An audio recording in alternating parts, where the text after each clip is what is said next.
Bien, entonces tenemos por acá el tema del sistema de puesta a tierra, que es un tema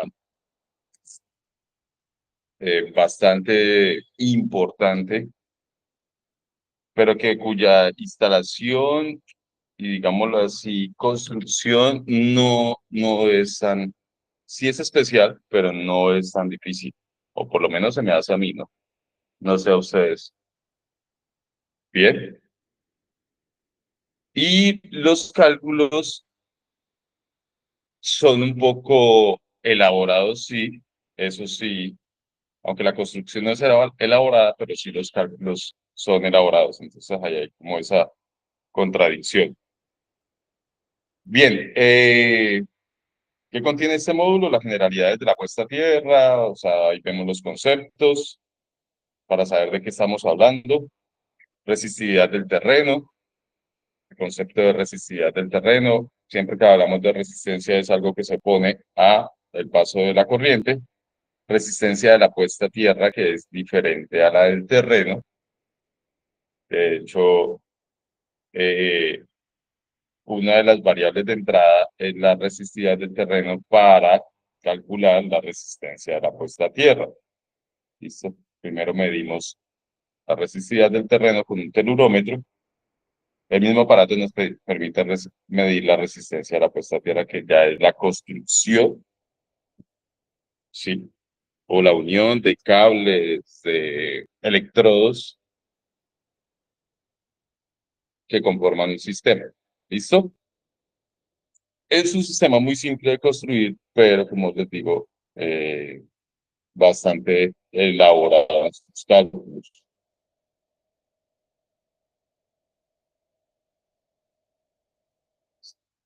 Consideraciones del RET y del Reglamento Técnico de Instalaciones Eléctricas sobre los sistemas de puesta a tierra. SPT, siempre que digamos SPT, vamos a estar hablando de puesta a tierra.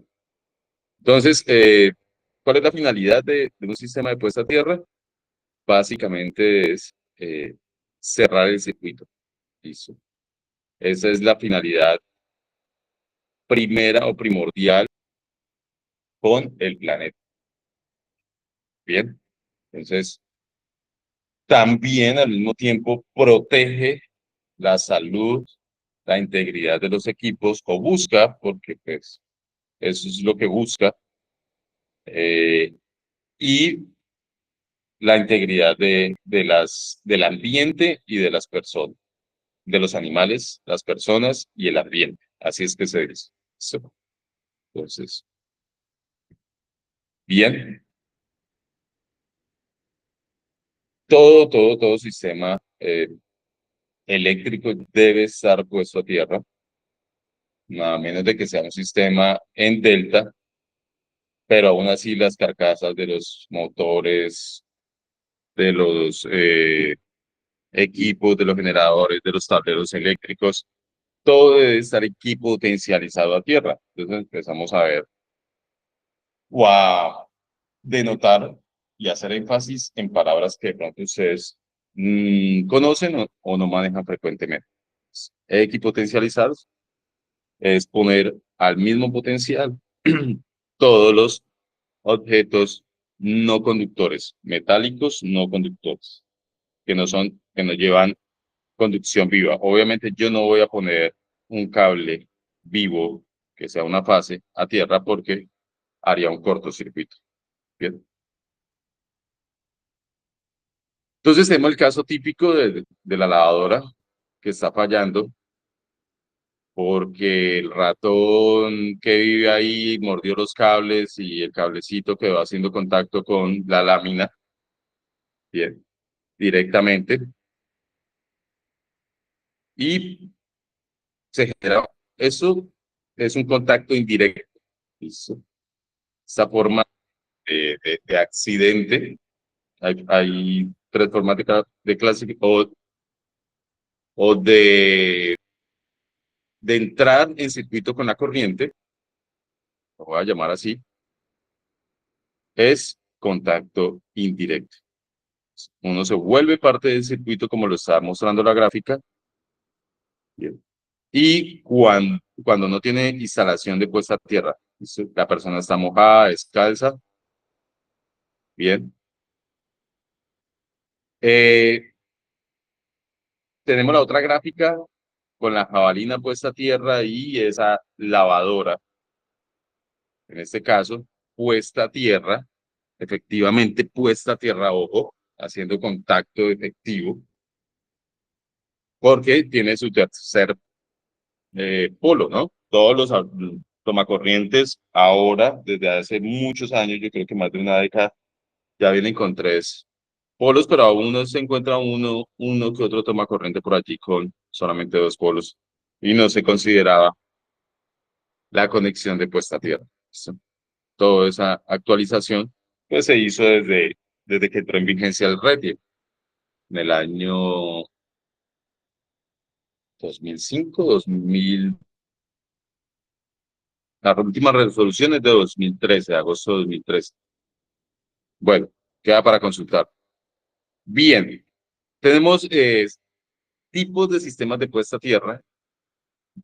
No todos son iguales. Tenemos la puesta a tierra desde una jabalina, como lo dice acá, a ya toda una malla en caso de las subestaciones. Esas mallas tienen que ser capaces de evacuar hacia la tierra las corrientes por rayo que caen sobre el circuito,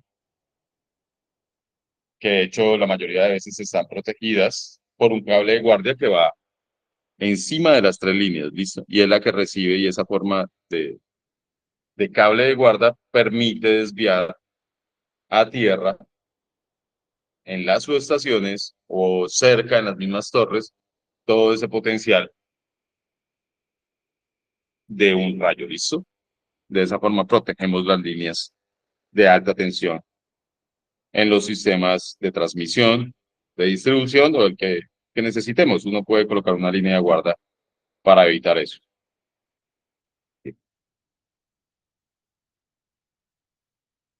Entonces, las puestas a tierra también involucran a los equipos eléctricos, a los que equipos y los componentes eléctricos, eh, no solamente su carcasa, sino que también el funcionamiento de esos equipos y la protección y la reacción a la protección, por ejemplo, de un diferencial, de un breaker diferencial o de una protección diferencial, involucran el punto de tierra para poder hacer la medida, hacer la diferencia, hacer la resta, no da cero y por lo tanto hay una corriente muy pequeña por la tierra y es capaz de detectarla, abrir el circuito y proteger la persona. Le tiene que abrir muy rápido, ¿sí? Tiene que ser bastante sensible con esa corriente de 5 miliamperios. Ellos dejan pasar hasta 5 miliamperios. Con 25 miliamperios lo vamos a ver cuando veamos más adelante la de riesgo eléctrico. El módulo de riesgo eléctrico, eh, todos los potenciales, corrientes, qué es lo que lo mata a uno realmente, qué es electrización, qué es electrocución y esas diferencias. ¿Listo? Van muy de la mano con la puesta a tierra, porque riesgo eléctrico, una de las formas de protegernos contra el riesgo eléctrico es teniendo una puesta a tierra en los sistemas eléctricos y temporales para cuando vayamos a hacer trabajos y mantenimientos. Bien, bien, entonces la las puestas a tierra para las señales electrónicas suelen ser de pronto un poco más densas, un poco más elaboradas, pero a la final es lo mismo. Más densas quiere decir que hay que de pronto meterle más cobre, más cuadrículas, porque las señales permitidas, parásitas, corrientes, deben ser prácticamente cero. ¿Sí?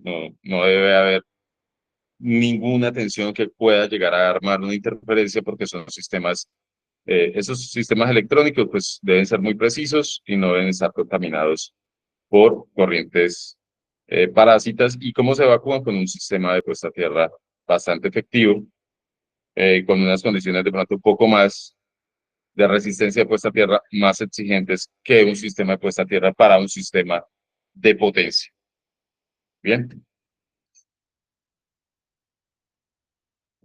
Entonces, por ejemplo, para los hospitales manejan, mire, muchos en el quirófano manejan unas señales que deben ser muy precisas para que puedan dar la medida del oxígeno, la medida de, no sé, las variables que estén midiendo deben ser bastante precisas.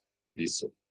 Entonces, por eso pues, se coloca una puesta a tierra especial para equipos e instalaciones electrónicas digámoslo, de alta exigencia normativa. Sí. Porque todo esto se construye bajo una norma. Hay una norma que lo guía a uno para construir esta clase. Ahora, hay otra puesta a tierra que es para protección atmosférica. Se suele tener muy comúnmente en los edificios, ¿sí?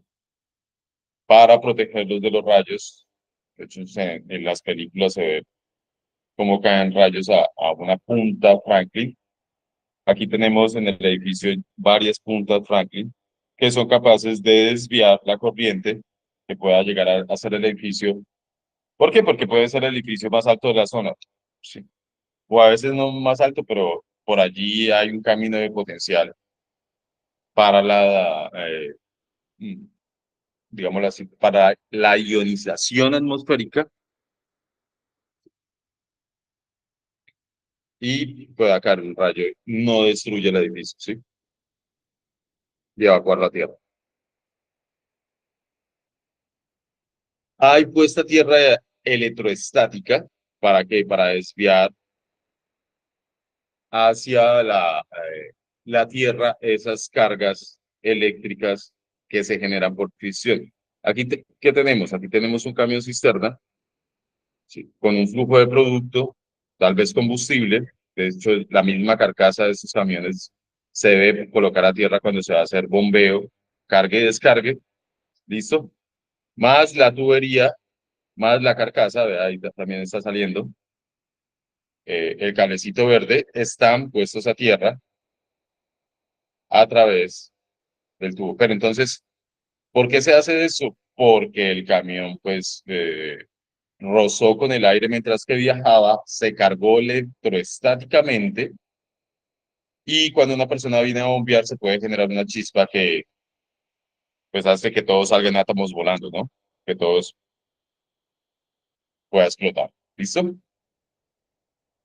Siempre, siempre, entonces, para que lo tengan en cuenta, el cargue y descargue de los combustibles, antes de empezar, debe ser todo descargado a tierra y debe estar puesto a tierra. O sea, mientras no es solamente tocarlo, sino ellos, de hecho, ellos vienen con la conexión, la forma de hacer la conexión rápida a tierra, ¿sí? Los camiones cisterna, o que manejan combustibles eh, o productos inflamables.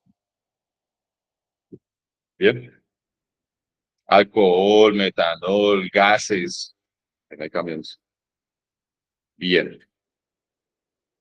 ¿Hasta ahí alguna pregunta o aporte?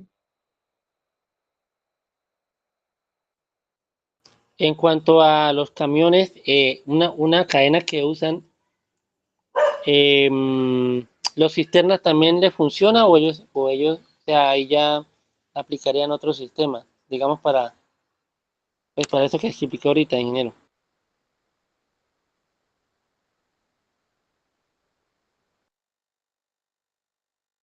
¿Me repite la pregunta, por favor, que no se entrecortó? No, es una duda. La mayoría de carros o camiones, por lo general, usan una cadena que va como que descuelga, ¿no? Y hace contacto con la tierra, o una laminita que es flexible. Esa para este tipo de transporte, digamos, transporte de estos líquidos, no funciona. O sea, ya tiene que ser especial como tal, así como comentó ahorita. Pues la verdad sí funciona, pero igualmente cuando llegan al punto debe tenerse una instalación, de hecho, donde ellos atracan, digámoslo así, ¿sí? O parquean para hacer el cambio de combustible o el llenado.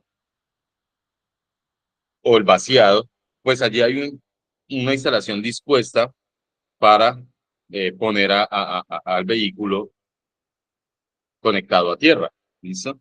La cadena sí sirve y por eso se hace evidente y sí, sí funciona, tiene sentido, ¿sí? Pero la cadena no garantiza la seguridad de que toda la descarga o en ese momento la persona, es que no solamente puede estar cargado el camión, puede estar cargada la persona. ¿Listo? Entonces, y ha pasado, hay veces que uno va a abrir la puerta y hace chispa con la, con la chapa metálica. No sé si a ustedes les ha pasado.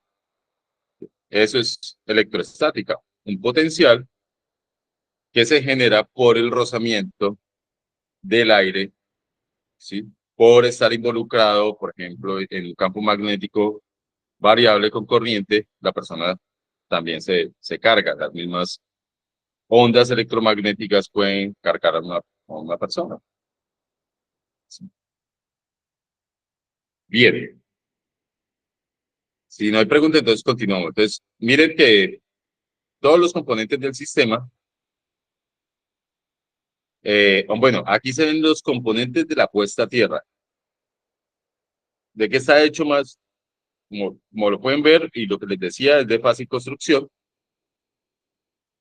Lo principal es la malla de puesta a tierra con unos electrodos horizontales que generan una cuadrícula y unos electrodos verticales, ¿sí?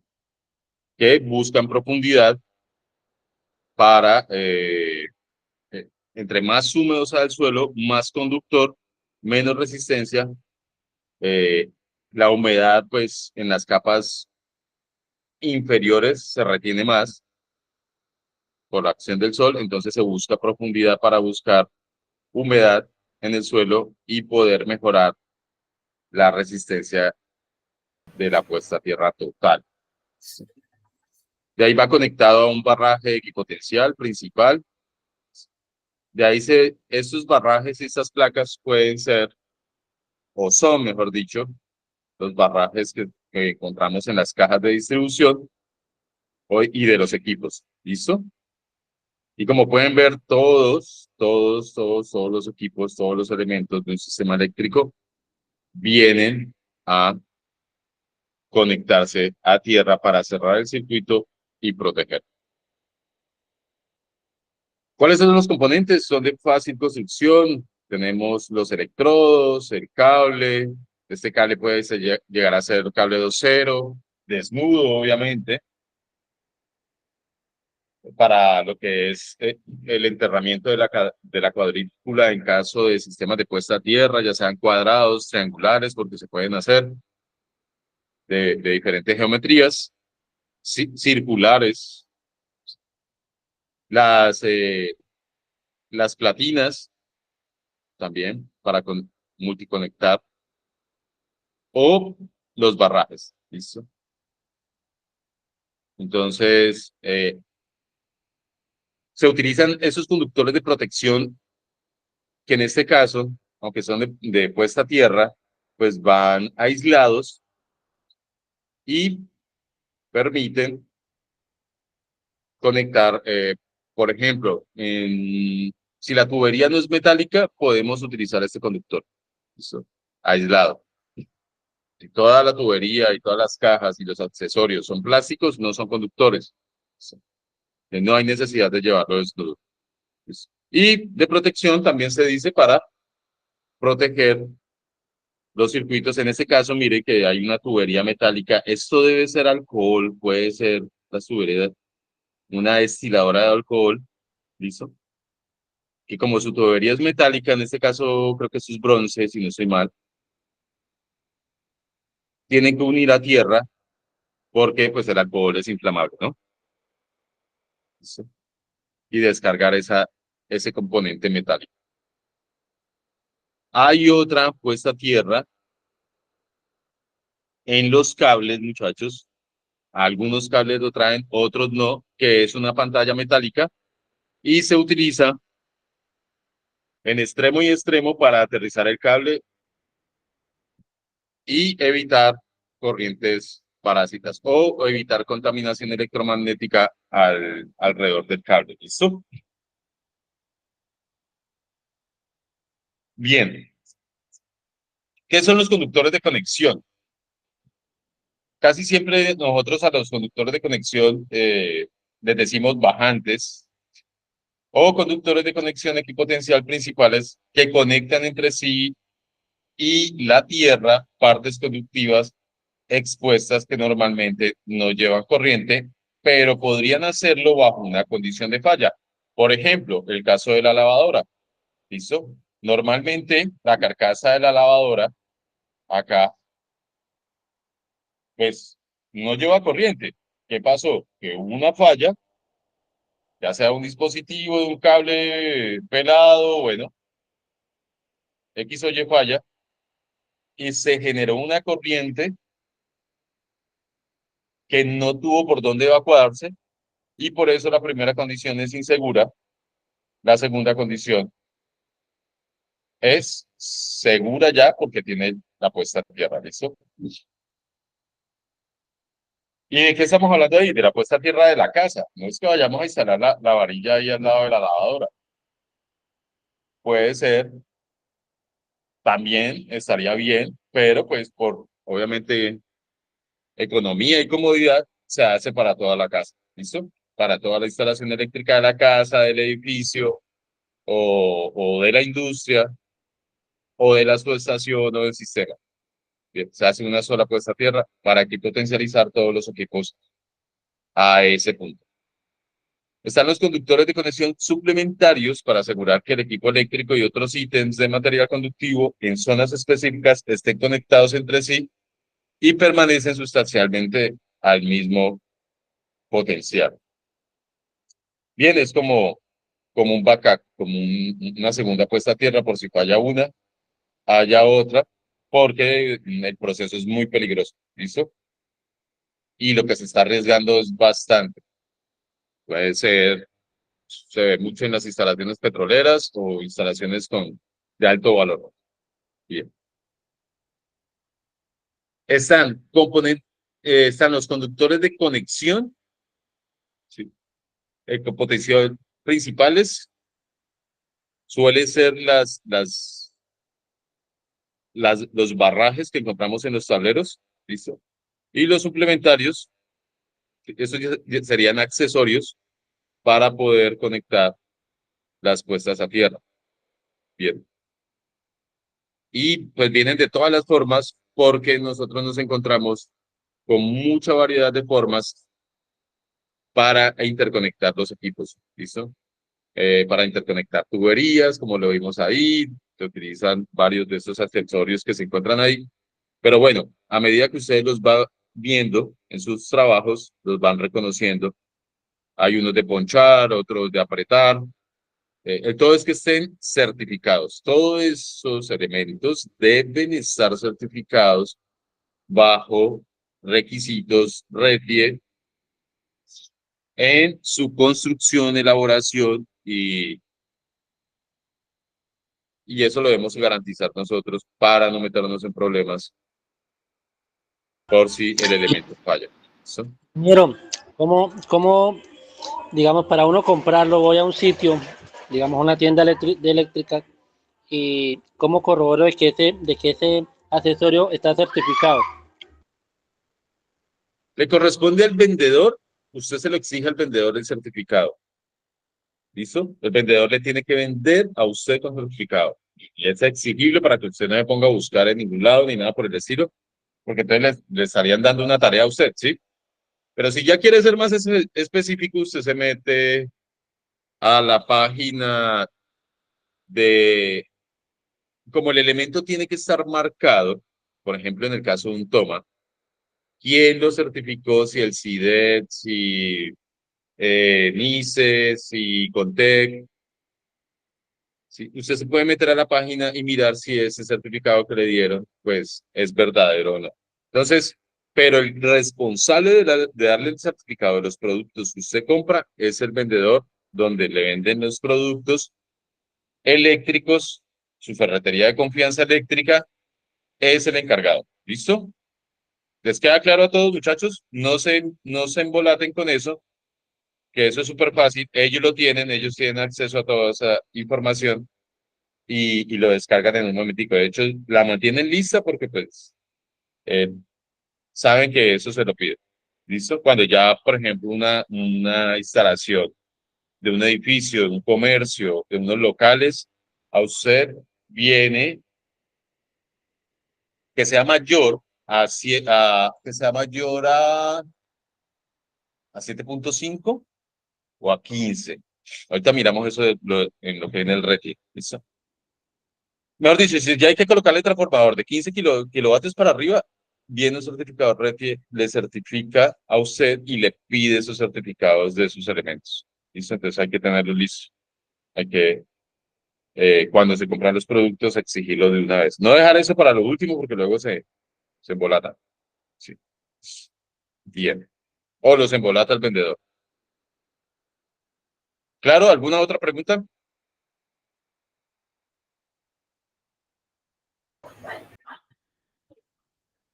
No, yo. ¿Seguro? Estos manes están muy pilosos hoy. Bien, permítame, yo tomo algo de agua y continuamos. ¿Cómo va hasta ahí la clase? O sea, si están entendiendo, no están entendiendo, me toca así porque pues como estamos en virtual, no les puedo ver las caras No, y hasta el momento, claro. claro como el agua del río Bogotá o espero que no. Listo, muchachos. Denme un minutico ya.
Entonces, mira, regreso. Nosotros tenemos el electrodo más común, el que más se instala en las casas, es una barra vertical, de al menos, según el RETIE, de 2.44 metros. ¿Listo? 2.44 metros. Es lo que exige. Y de diámetro, creo que el mínimo es 5 octavos. Eso lo vamos a ver más adelante en unas tablas o si no lo vemos en el RETIE. Bien. Aprovechenme porque yo manejo muy bien el tema. Mi tesis fue alrededor de eso y fue como 4 años haciendo la tesis. Entonces, eso lo sé muy bien. De hecho, tengo un software inicial que fue la tesis, ¿listo? Para el cálculo de automático, solamente metiéndole los valores de las puestas a tierras para las subestaciones de gran potencia. Entonces, hay otra forma de enterrar el electrodo y es de forma vertical, también se permite, bien, o una cinta también es un electrodo. El todo es que nos dé el grosor, el espesor, ¿listo? Y el largo. El largo, me imagino, debe ser del mismo largo. Hay otra forma de enterrarlos, muchachos, en forma de malla. Bien, es muy usada ya para las instalaciones industriales, comerciales, residenciales, multivivienda. ¿Para qué? Para concentrar allí, por ejemplo, un edificio necesita una malla de puesta a tierra debajo de ella y alrededor de ella para descargar allí los rayos, ¿no? Entonces, los bajantes vendría siendo el tramo entre la punta captadora, allá arriba en la punta del edificio, y la puesta a tierra. ¿Sí? ¿Cómo se interconecta eso? Eso tiene que ser una conexión muy firme, prácticamente molecular, lo buscamos a través de la soldadura exotérmica, se le llama. ¿Listo? Es una soldadura con pólvora, eh, es algo especial de hacer. ¿Por qué? Porque no debe quedar porosa, debe quedar bajo unos estándares de calidad mínimos para que haya una buena conexión física. ¿Listo? No debe quedar porosa y debe quedar completa, como lo ven ahí en la gráfica. ¿Listo? Está uniendo cuatro conductores, por ejemplo, en una malla se deben unir esos conductores para generar una conexión, eh, ¿qué se le dice a esa conexión? Sólida, una conexión sólida, ¿listo? Y efectiva. Entonces, no solamente la forma de conectar, hay conectores también de APRETE certificados y es otra forma de conectar, pero ¿cuáles son las ventajas de utilizar unión o soldadura exotérmica? Una, que provee una baja o nula resistencia eléctrica de contacto y una elevada calidad electromecánica. ¿Listo? Duradera. ¿Qué quiere decir calidad electromecánica? Se la puede jalar, mover, va a estar muy rígida, muy bien apretado y difícil de soltar. ¿Listo? Prácticamente no necesita mantenimiento o verificaciones periódicas. Sí. Y bueno, no es tan costoso. Más que todo lo costoso es como la mano de obra, porque sí es especializada. Las uniones exotérmicas o soldaduras se hacen, como les decía, con pólvora y pues el elemento, en este caso, eh, eso debe ser cobre, el mismo material, para derretir el cobre. A ver, aquí lo debe decir. Cavidad para la soldadura. Yo les voy a dejar un video para que lo tengan en cuenta de cómo se hace esta soldadura. ¿Listo? Entonces, ya ahorita, de hecho, las últimas tecnologías, eso se hace muy, muy fácil. Antes era un poco más elaborado, pero ahora lo están haciendo con, con unos moldes mucho más sencillos. ¿Listo? Porque aquí lo que hay que tener en cuenta es el molde. El molde es de grafito que aguanta altas temperaturas. De hecho, el material que estaba hecho los bombillos incandescentes antes, porque aguantaba muy bien la temperatura. ¿Listo? Entonces, aquí describen el proceso de soldadura. Primero se limpia el cable bastante bien. Aquí van a unir un cable con una varilla. Aquí precalientan el molde, esto durante unos 2 minutos. Miren que todos estos moldes se cogen con pinzas porque obviamente no le vamos a meter la mano directamente a eso. Llegan a unas temperaturas elevadísimas, como de 2000, 2500 grados centígrados, si no estoy mal, para poder derretir el material y que caiga al molde de la soldadura y quede soldado. ¿Listo? Listo, luego se abre el molde de la soldadura, se, se, se empalma, digámoslo así, se cuadra o se configura con el cable, se cierra bien, se bloquea, hay que bloquearlo. Se coloca un disco metálico adecuado en la parte cónica hacia abajo. Esto es para tapar y que el material no se vaya hacia el cable, porque todavía no está derretido. Él debe ir hacia el cable, pero ya derretido, ¿sí? Entonces, es muy fácil, se coloca como una tapita que también se derrite al mismo tiempo y permite que fluya el líquido ya, el material líquido a esa temperatura hacia el cable y la varilla, que es lo que va a unir. ¿Sí? En el video pues se va a ver mucho más. Lo voy a subir al canal, voy a buscar un videito bien calidoso, que hagan eso bastante bien. Ojalá moderno. Listo. Allí se echa el polvo para la soldadura y el crisol en el molde. Se cierra, se acciona fósforo. Puede ser un fósforo. Antes se utilizaba fósforo, pero ahorita pues, tienen un mechero y hacen la reacción. Listo. No me voy a detener mucho en esto para que ustedes lo vean visualmente, es mucho más entretenido. Entonces, a la final queda el producto acá, así. Miren cómo queda unida la varilla con el cable de una forma sólida y efectiva y mecánicamente rígida. Sí. Luego se limpia para dejar otra vez utilizar el molde. Bien, después del proceso de mirar ese proceso de soldadura, que lo vamos a mirar en detenimiento en el canal, entremos a saber y definir qué es resistividad del terreno. Yo les decía que es un concepto muy diferente a resistencia puesta a tierra y quiero dejarlo en claro. Uno, que la resistividad del terreno se toma teniendo en cuenta 1 metro cúbico de tierra. ¿Listo? 1 metro cúbico de tierra, como lo dice acá.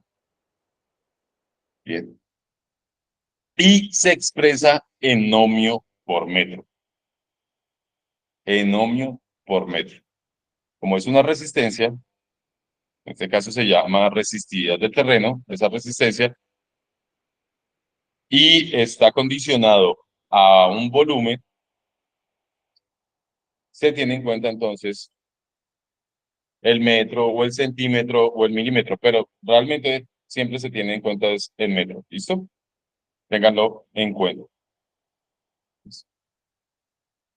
¿Qué factores determinan la resistividad del terreno? Entonces, mire que nosotros nos podemos encontrar con terrenos gredosos, ¿sí? Con mucha piedra, con mucha gravilla, ¿sí? O terrenos que varían de una capa a la otra, eh, terrenos que han sido rellenos o lagunosos. Entonces, todos ellos tienen una resistividad diferente. La temperatura de ese terreno también incide en la resistividad. ¿Listo? Las sales que tenga ese terreno también mejoran o disminuyen esa resistividad, disminuyen o aumentan esa resistividad. Mejorar sería disminuir la resistividad. Ténganlo en cuenta. Entre menos resistivo sea el terreno, más fácil pasa la corriente, más fácil evacúa las corrientes no deseadas en el sistema. ¿Listo? La composición del terreno, si es arcilla normal, varía entre 440 y 500 ohmios el metro por metro. Si es terreno rocoso, podemos tener resistencias hasta de 5000 ohmios, ¿sí?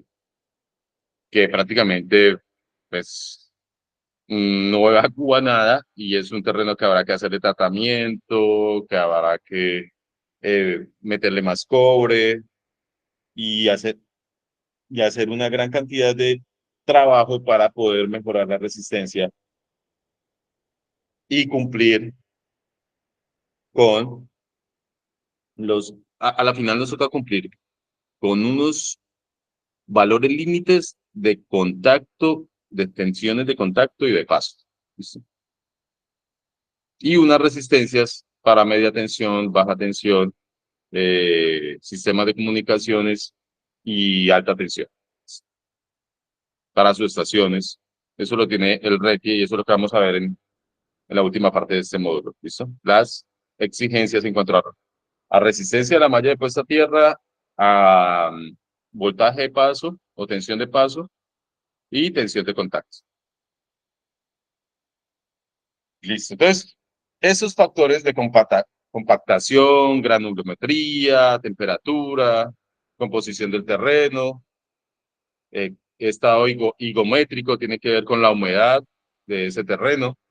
Entre más húmedo es mucho mejor, casi siempre los terrenos húmedos dan una resistividad bajita que nos permite entonces no tener que trabajarlo tanto, disminuir el cobre, se disminuyen los costos, pero cuando una resistividad es muy alta, aumenta los costos de ese sistema de puesta a tierra. No sé si me hice entender, o me iba enredando. Bien, aquí tenemos una tabla que más o menos aproxima, eso se mide, pero como para que lo tengan en cuenta, ¿sí? A la hora de hacer unos cálculos iniciales, ustedes se pueden guiar por esta tabla para tener una idea, por lo menos, aproximada y hacer una cotización. ¿Listo? El agua del mar es sumamente conductiva. La tierra vegetal, o sea, tiene baja resistividad, 0,1. Bien. La tierra, ohmios por metro. La tierra vegetal, arcilla húmeda, de 5 a 50. De 5 a 50 ohmios por metro. Y vamos por allá para la roca, ya tiene 1000 a 10.000. Concreto seco, 2000 a 10.000. ¿Listo?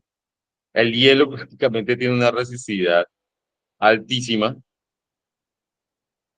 entre 10.000 y 100.000 ohmios metro. ¿Listo? Entonces, cuando nos encontramos con arcilla, arena y grava, estamos entre los 40 y los 250 ohmios metro. Sería hasta bueno comprobarlo para tener un video de esa clase. Entonces, los suelos buenos, regulares o malos conductores de la electricidad en función de su naturaleza. Pero a la final tenemos que medirlo. ¿Y con qué lo medimos? Con un aparato llamado telurómetro. ¿Listo? Telurómetro. Es un aparato que manda unas señales y unas tensiones y manda una corriente y lee unas tensiones. ¿Listo? Eh, no sé si aquí está, no me acuerdo si aquí está. Listo, aquí está. Entonces, aquí hay una medición o un terreno que en la superficie es humus, luego viene arcilla, o luego limo, luego arena fina, luego arena gruesa, por abajo encuentra grava y la roca madre. ¿Listo? Entonces, para el diseño de un sistema de puesta a tierra permite encontrar los puntos óptimos para localizar la red de tierra de una subestación, sistema electrónico, planta generadora o de radiofrecuencia. Entonces, ¿qué es lo que se pretende? Encontrar el mejor suelo. Nosotros podemos tener, midiendo la resistividad del terreno, saber qué puntos, qué áreas nos sirven más que otras y llegar a un diseño óptimo, económico y fiable y eficiente para no gastar tanto billete, porque los sistemas de puesta a tierra pues, son cobre, cables de cobre gruesos y es bastante dinero lo que cuesta ahora el cobre, ¿no? ¿O me equivoco? Listo. Entonces, ¿qué hay que considerar acá para la medición? Esta medición es una medición riesgosa, puesto que se envían tensiones de 5.000, 10.000 voltios, bien, o corrientes para poder entonces hacer ley de Ohm. Calcular la resistividad del terreno es calcular la resistencia en ley de Ohm. ¿Listo? Entonces, ¿qué cuidados hay que tener? Los electrodos de exploración deben tener un buen contacto con el terreno. Si el terreno es deslizable, remover el material suelto hasta encontrar tierra firme. Si en caso de los rellenos, si el suelo tiene capa gruesa de arena, verter agua en el punto de clavado de los electrodos. verificar el punto de contacto de la bornera de los instrumentos y la toma de los electrodos, verificar los conductores gastados para evitar puntos de degradación en el aislamiento. Esto lleva unos conductores largos porque las distancias que hay que medir son largas. Verificar la presencia de corrientes inducidas, la resistencia de los electrodos auxiliares y conductores debe ser tal que no influyan en las mediciones. Bueno, eso sí, los equipos lo deben garantizar, los celulómetros. ¿Listo? Casos a considerar no recomendables para hacer las mediciones. Hay que tener en cuenta también al hacer las mediciones. Y si quieren entramos un poquito en el manejo del celurómetro, les enseño eso ahí como un plus. ¿Por qué? Porque es bien pago. Estas mediciones son bien pagas. ¿Listo? Y si saben utilizar el celurómetro, pues se ganan una plática extra y la verdad es bastante sencillo, no es tan riguroso. Entonces, no se recomienda hacer mediciones después de una lluvia, durante una alta humedad ambiental, cuando está en invierno, cuando hay conductores pelados y no se logra buen contacto en el conexionado, durante horas de tormenta tampoco, señores, durante horas de humedad en la que se escucha chisporreteo en los aisladores, durante la ejecución de trabajos de mantenimiento sobre la infraestructura y proximidades. ¿Listo? Entonces, hay métodos y formas, como les decía ahorita, de medir esa resistividad. Y véanlo acá. Acá tenemos una señal de tensión entre dos electrodos P1 y P2 y una señal de corriente entre los electrodos C1 y C2. ¿Listo? P, potencial, C, corriente. Este es un telurómetro de 4 puntas. Esta es una configuración Wenner o de potencial, de hecho por eso está en negrilla. Es la que más se utiliza, es la más sencilla para los cálculos, pero hay otros métodos que de hecho los valores no van a ser exactamente los mismos, pero sí muy próximos. ¿Listo? Con un error despreciable. Esta es la Ingeniero, una forma pregunta. Señor, ¿me Una habla? preguntita. Sí, ingeniero, Sí. eso de lo que está hablando, me parece, eso es, hace unos días estuve haciendo un trabajo parecido. Eso es como, se llamaba la magnotelúrica, no sé si es lo mismo,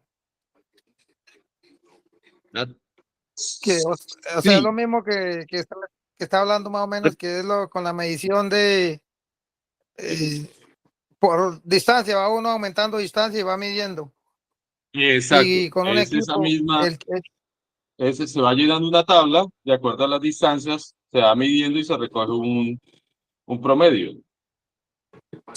sí, señor, Lo hicieron así nosotros más o llegamos menos, hasta, ¿cierto? sí, nosotros llegamos hasta 300 metros de por lado y lado de donde estaba el equipo. Uy, bastante. Sí, es que eso era para una compañía petrolera, entonces por ahí por unas Ajá, cordilleras nos tocó hacer eso. Hace que como unos buenísimo, 15 días estamos buenísimo. Sí, realizando eso. sí. Entonces, mire que ustedes están viviendo eso, y es importante entonces que lo sepan. Y se va aumentando la distancia entre electrodos, ¿listo? Eso es con unas tablas, ¿no? Eso no tampoco. ¿Por qué 300 y otras veces 50?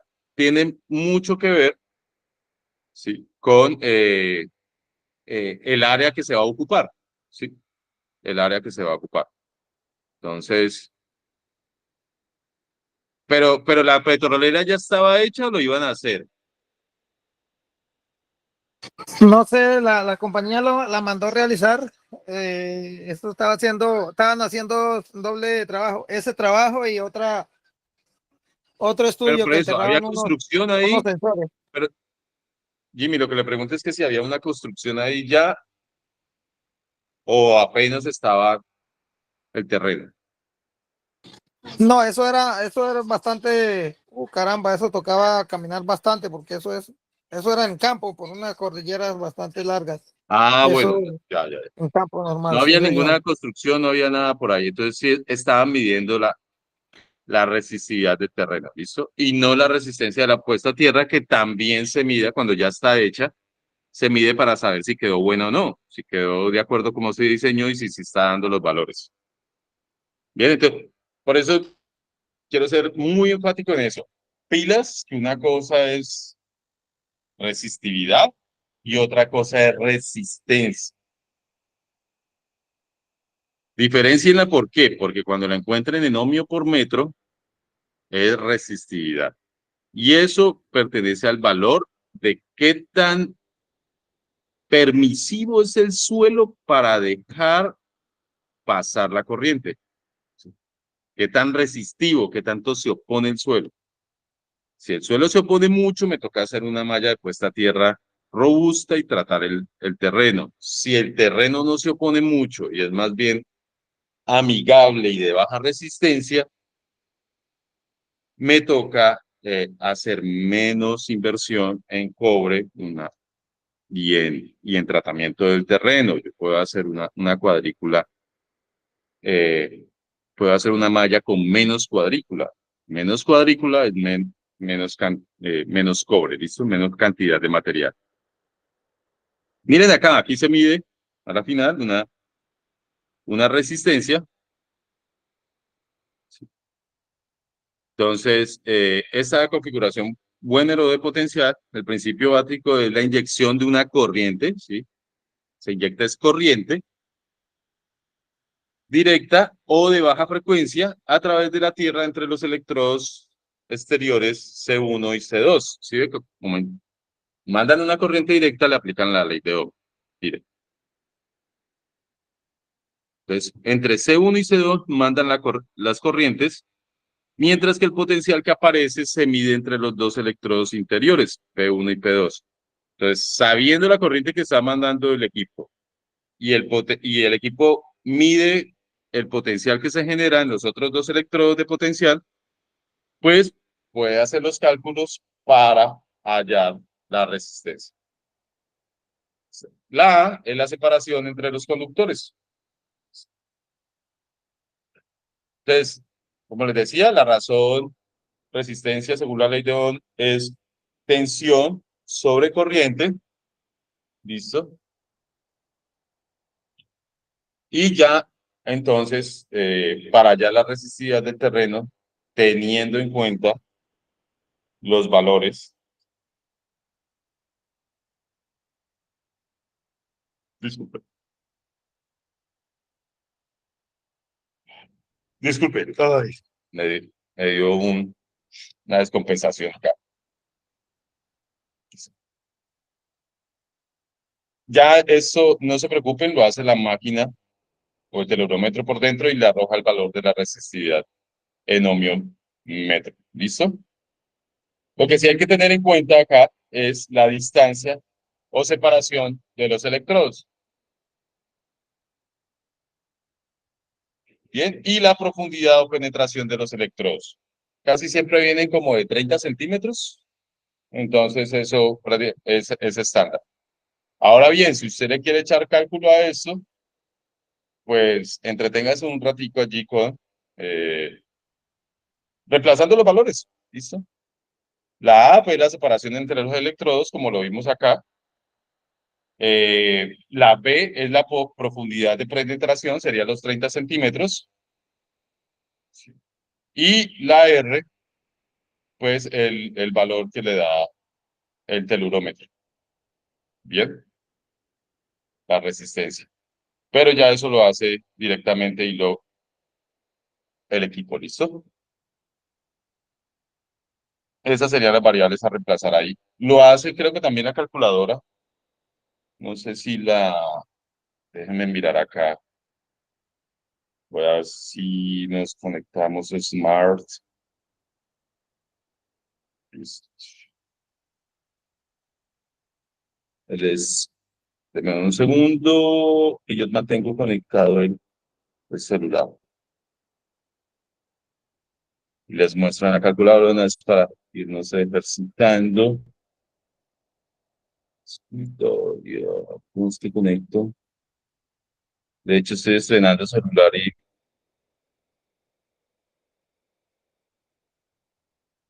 y me le pillé esta función. Ajá.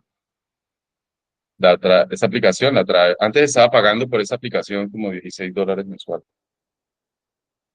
Pero bueno, Acá está la calculadora. Miremos si en esta última calculadora, la nueva, está Electric Circuit puesta a tierra.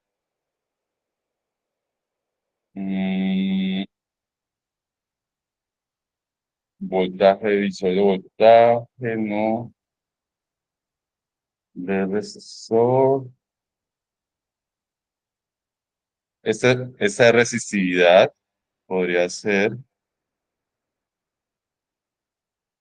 Mira, aquí está resistividad de. ¿Está mirando mi pantalla? Sí, señor. Correcto. Esta resistividad es de cable, más que esta fórmula creo que es para el cable. Listo. Que el cable del- también lleva una resistividad. Listo. No es esta fórmula. Y no veo puesta tierra acá. Entonces puede ser, a ver, yo también bajé e instalé la otra que manejamos, pero no la veo. Mm, Móvil Electrician. Vamos a buscar acá. ¿Dónde está?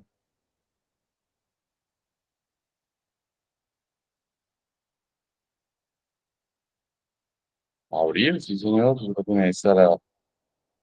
Miremos acá, conductor, resistencia, cable, motor, otro. Cálculo de fusible. Oiga, ¿qué se me hizo? Qué pena, les metí eso. Potencia, elemento de calefacción, elemento de protección IP. Mira, aquí está el grado de protección IP. Todo lo que hemos visto, muchas de las cosas y los conceptos que hemos visto, están acá lo pueden repasar, muchachos. Cálculo de una red de puesta a tierra, vamos a ver. El método de instalación, electrodo de puesta a tierra o anillo de puesta a tierra, placas verticales, longitudes de las barras, Eso es más que todo ya para una malla, para un anillo o para placas verticales. Para un solo electrodo o electrodos de puesta a tierra, anillo de puesta a tierra y placas verticales. Tiene esas tres formas. Pero bueno, todavía no la veamos. ¿Por qué? Pero sí, esta aplicación sí tiene esa función. ¿Listo? ¿Dónde está? Acá en el módulo de otros. Acá. ¿Listo? Acá en otro. Y me permite manipular el celular desde el computador esta aplicación. Me ha parecido súper, súper chévere este Smart. Bien, muchachos, hoy ya se nos cumplió la hora, ¿cierto? Los voy a dejar hasta ahí porque, como pueden ver, ya el tema de calcular y por lo menos, muchachos, si aprenden a diseñar sistemas de puesta a tierra, se hacen una plática de más. Ya hay software, como en este caso, de hecho más elaborado, yo tengo una plantilla Excel y uno mete los valores y él le calcula el sistema de puesta a tierra. Bien. Entonces, entender los conceptos para saber qué meter, qué valores meter. ¿Alguna pregunta entonces? Voy a dejar de grabar. eh, Voy a dejar de grabar y de presentar para Ingeniero, despedirme. Señor, los telurómetros, ¿esos quién los maneja? O sea, ¿de dónde? O sea, ¿quién realiza como tal todo el proceso? O sea, uno como técnico, ¿qué haría en ese caso? Jimmy, ¿le puedes contar un poco qué hiciste ahorita que estuviste trabajando con telurómetro?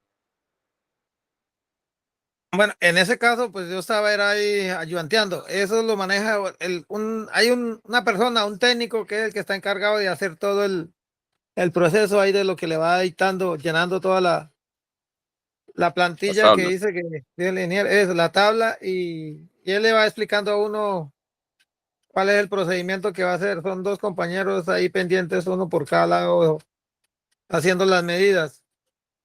Y él solo hace ahí, él va diciendo ahí es pendiente y apuntando. Entonces, Y eso es voy a todo casi dejar, lo que está como haciendo le él. decía Alexis, gracias, GB. Voy a dejar ahí entonces un video explicativo. Yo creo haber hecho uno yo. Voy a buscarlo. Y se ve muy bien el proceso, es un procedimiento, como lo dice Jimmy, para aplicar el método Wenner, que es de pronto el que más se utiliza, el más fácil. Y de hecho esos valores los va metiendo en una plantilla y ya luego la plantilla hace los cálculos. Es una plantilla Excel, ya sea a mano o en el computador directamente. Es un procedimiento que tiene en cuenta distancias más que todo. Distancias, va separando los electrodos de potencial y de corriente y va midiendo a diferentes distancias y saca un promedio, ¿sí? Entonces, eso lo manejan técnicos electricistas. Y la idea es que ustedes, si bien en el momento en que, si bien no lo están trabajando en el momento que lo lleguen a mirar, lo entiendan, ¿listo? Y ya lo comprendan mucho más fácil y se atrevan a coger un telorómetro porque saben que tampoco hay que ir a la NASA, ¿listo? Simplemente es aplicar un procedimiento, tener cuidado con él. De hecho, si quiere, mañana lo repasamos los cuidados después de que hayan visto el video, ¿listo? Y solucionamos cualquier otra duda. Les agradezco infinitamente. Voy a dejar de grabar y nos vemos mañana. Voy a subir la clase de hoy para los que no estuvieron al canal. Muchas gracias, ingeniero. Feliz noche. De la solda y de la medición con telurómetro para que se vaya haciendo una idea. Muchas gracias. Estén muy bien. Chao, Manuel. Chao, Luis. Listo. Gracias a Y todos. Gracias, Gracias, ingeniero. gracias. Feliz noche. feliz noche.